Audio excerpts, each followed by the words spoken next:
let's talk about Superman 4. This is The Quest for Peace. This is a movie that was recently featured on one of my favorite podcasts, the Bad Movie Podcast, How Did This Get Made?, which is why I'm watching it for the first time in years. I think if you have ever seen these things, you probably already know if you're going to watch a Superman movie, it's Superman and Superman 2. 3 and 4 are not any good.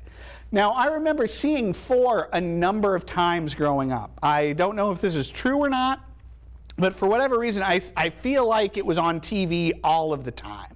And I have not seen it outside of short clips in forever. And I'd heard it was particularly bad, and yeah, I guess it is. Like, it's not good. This is a movie made by the Cannon Group. If you're watchers of this program, you know I love Cannon films. Well, this is a standard Cannon get the rights to the sequel to a popular film and make it for cheap.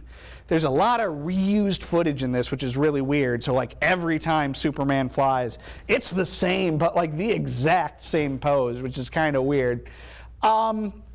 It's a goofy movie. It's silly. It's largely about Lex Luthor hanging out with Ducky from Pretty in Pink and making a nuclear Superman to fight Superman, and they fight on the moon and stuff.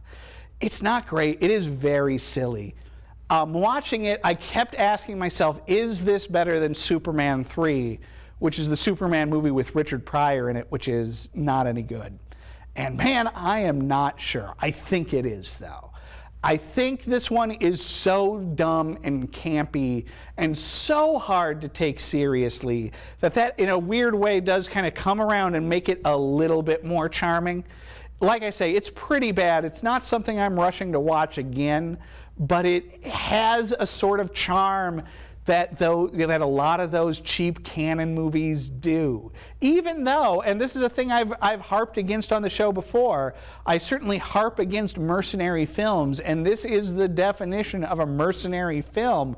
But in part, I think because of the earnestness that Reeves brings to it, and and that Gene Hackman is there and isn't just completely phoning it in. Because there are these weird campy elements in it, and that even if the producers didn't care, there are people who tried involved, that makes its failure all the more noble. I'm going to give it 2.5 stars.